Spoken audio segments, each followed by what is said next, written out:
Isa na naman pong interesting na balita ang pag-uusapan natin ngayon at ito po ay tungkol sa isa sa pinaka-popular at pinaka-pinag-uusapang meme coins sa buong crypto space. At ito po ay walang iba kundi si Shiba Inu or SHIB. Kamakailan lamang ay meron pong malaking announcement ang Shiba Inu team. May mga bagong developments na paparating at may mas malaking plano na hindi pa kayang ilabas ngayon dahil po sa sobrang laki raw ng impact nito. Sa kabila ng pagbagsak ng market, nananatiling positibo po ang SHIB team at hinihikayat po nilang manatiling kalmado ang kanilang community. Kaya ayan po ang siyang ating pag-uusapan sa video na ito. Pero bago po tayo magpatuloy ay pakibasa na lamang po muna ang disclaimer dito sa ibaba ng ating screen.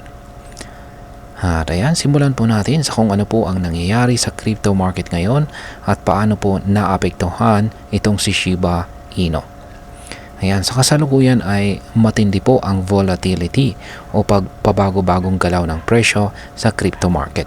Bumagsak po ang presyo ni Bitcoin sa presyong $76,000 at dahil dito ay nadamay po ang iba pang mga coins tulad po ni Ethereum at syempre si Shiba Inu. Sa loob lamang po ng isang linggo ay bumaba po ng 9% ang presyo ni SHIB. At kung titignan po natin, mula simula ng taon hanggang ngayon, halos 48% na po ang ibinaba nito. Pero huwag po tayong mawalan ng pag-asa. Ayon po sa marketing team ng Shiba Inu, ito raw ay pansamantala lamang. Hindi raw ito ang buong kwento. Dahil sa likod ng market crash na ito, may mga bagong project na tahimik, ngunit tuloy-tuloy lang na binubuo. Ngayon ay ano naman po ang sinasabi ng Shiba Inu team tungkol sa mga bagong paparating na project. Ayon po kay Madam Lucy, siya po ang marketing lead ng SHIB ecosystem. Patuloy po silang nagdi-develop ng mga makabagong technology. Hindi sila naapektuhan ng negative market vibes. Hindi raw hadlang ang mababang presyo para tumigil sa pagbuo ng mas kapaki-pakinabang na ecosystem. Ang sabi ni Madam Lucy ay may bagong technology na ilalabas raw soon. Ayan, or sa nalalapit na hinaharap. Hindi pa niya sinabi kung ano ito at yan, pero malapit na po itong i-announce. Ang mahalaga ay hindi raw ito hype lang, kundi ito po ay isang real utility. Hindi lang yan. Ayon pa sa kanya, may mga mas malalaking developments na paparating. Sobrang laki raw ng mga ito, kaya hindi pa kayang i-reveal lahat ngayon. Pero gumugulang na raw ang mga plano at sa tamang panahon ay makikita po natin ang epekto nito. Ngayon ay ano naman ang mensahe ng Shiba Inu team para sa SHIB community? Sabi po ni Madam Lucy ay huwag daw tayong magpapaapekto sa mga trolls or yung mga nagkakalat ng FUD. Yan, kung pag sinabi po nating FUD ay ibig pong sabihin niyan ay fear, uncertainty, and doubt.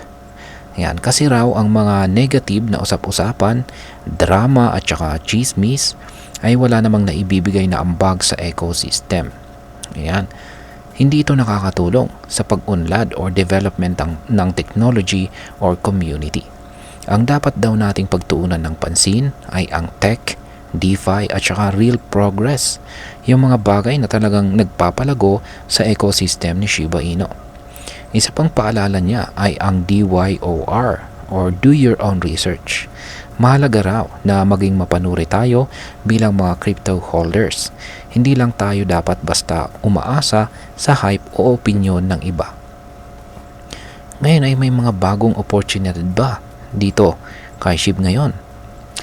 Yan, yes po, meron. Isa po sa mga bagong development na inilabas nila ay ang tinatawag po na Karma on Papinet.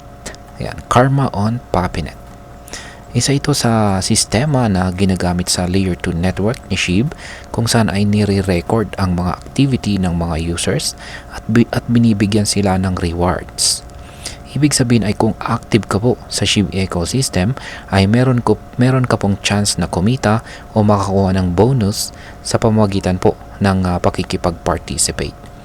Ito po ay patunay na kahit pabagsak ang market, may mga paraan pa rin para mag-benefit ang mga loyal na SHIB holders. Ayan. Ngayon ay may pag-asa pa bang tumaas ang presyo ni SHIB? Ayon sa mismong SHIB team ay possible raw ang over 12 times na rally sa short term.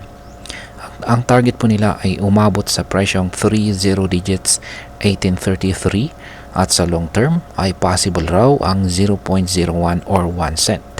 Opo, mukhang mahirap pero sa mundo ng crypto wala pong imposible kung may tamang innovation at saka mass adoption. Pero syempre, dapat po nating tandaan na ang crypto ay high risk, high reward. Laging may posibilidad na bumagsak o tumaas. Kaya mahalaga po talaga ang DYOR. At ngayon ay pag-usapan naman po natin ang maaaring maging epekto nito para sa atin bilang mga Pinoy crypto traders at investors ni SHIB. Ayan, para sa atin bilang bahagi ng SHIB community o kahit na interesado lang po tayo sa crypto, malaki po ang magiging epekto ng mga bagong development na ito. Una, kung magkatotoo ang mga innovations at saka bagong technology, tataas po ang utility ni SHIB at kapag tumaas ang kanyang demand, possible ring tumaas ang kanyang presyo. Pangalawa, may potential po tayong kumita sa mga bagong platforms tulad po ng Karma system. Sa ganitong paraan, kahit hindi pa mataas ang presyo ng token, may value pa rin tayong makukuha bilang active member ng community. At higit po sa lahat ay natututo tayo. Ang pagsali po sa ganitong ecosystem ay isang paraan para mas maunawaan natin ang DeFi, blockchain, at kung paano po tayo pwedeng mag-grow financially gamit ang modernong technology. At ayan, bilang panghuli, ay ang masasabi ko naman po rito ay ang ginagawa po ng Shiba Inu team ay isang magandang ehemplo ng resilience at saka vision. Sa halip na puro hype lang, nakikita natin na sinusubukan talaga nilang magbigay ng tunay na halaga sa kanilang coin. Oo, meme coin pa rin siya technically, itong si SHIB. Pero unti-unti na siyang nagiging serious contender dito sa mundo ng crypto. Bilang isang Pinoy crypto trader at saka investor, nakikita ko po ito bilang isang oportunidad. Hindi ito guarantee na yayaman tayo kaagad, pero isa itong option na pwede po nating pag-aralan, subukan at paglaanan ng maliit na parte ng ating portfolio. Ang mahalaga, huwag po tayo magpapadala sa hype. Alamin natin ang mga detalye at tayo ay maging responsable bilang mga crypto investors. At ayan, hanggang dito na lamang po tayo sa video na ito mga ka-crypto. Marami pong salamat sa panonood. Ingat po tayo lagi at God bless po sa ating lahat.